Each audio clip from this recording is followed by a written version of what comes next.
केंद्रीय मंत्री ज्योतिरादित्य सिंधिया की मां और दिवंगत पूर्व केंद्रीय मंत्री माधवराव सिंधिया की पत्नी माधवी राजे सिंधिया का बुधवार यानी आज सुबह निधन हो गया।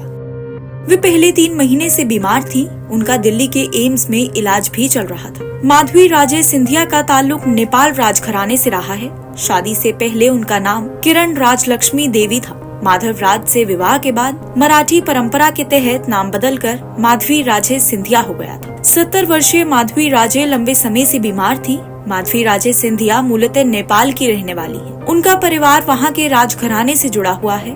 उनके दादा शमशेर जंग बहादुर राणा नेपाल के पीएम रह चुके हैं। विवाह से पहले उनका नाम प्रिंसेस किरण राजलक्ष्मी देवी था। 1966 में उनका विवाह ग्वालियर के सिंधिया राज परिवार के राजकुमार माधवराव सिंधिया से हुआ। मराठी परंपरा के अनुसार शादी के बाद उनका नाम बदला गया और उनका नाम रखा गया माधवी राजे सिंधिया। पहले उन्हें महारानी कहा जाता था, लेकिन माधवराव के निधन के बाद उन्हें राजमाता कहा जाने लगा। माधवी राजे के पति पूर्व केंद्रीय मंत्री माधवराव सिंधिया का 30 सितंबर 2001 को यूपी के मैनपुरी के पास विमान हादसे में निधन हुआ था। उस समय उनकी उम्र महज 56 साल थी।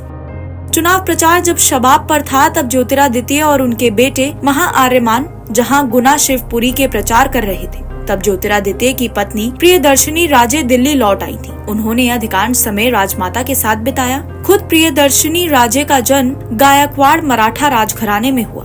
उनके पिता कुंवर संग्राम सिंह के तीसरे बेटे थे। प्रियदर्शनी की मां नेपाल से ताल्लुक रखती थी। प्रियदर्शनी का विवाह 12 दिसंबर 1994 को ज्योतिरादित्य सिंधिया से हुआ था।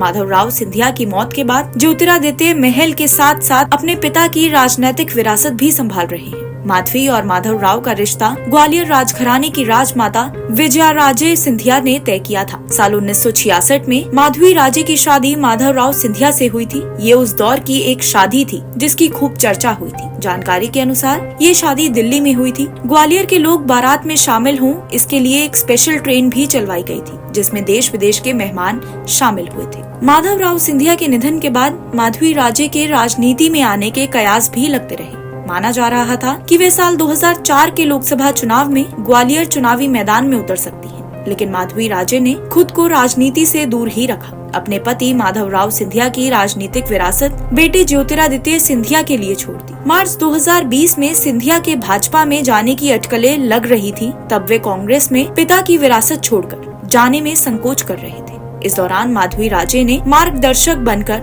सिंधिया को राह दिखाई थी। कहा जाता है कि उस समय सबसे ज्यादा सपोर्ट मां माधवी राजे ने सिंधिया को किया था। इसके बाद ही ज्योतिरादित्य सिंधिया ने फैसला लेकर अपनी दादी विजय राजे सिंधिया की तरह बड़ा कदम उठाया था। एनबीटी ऑनलाइन की रिपोर्ट।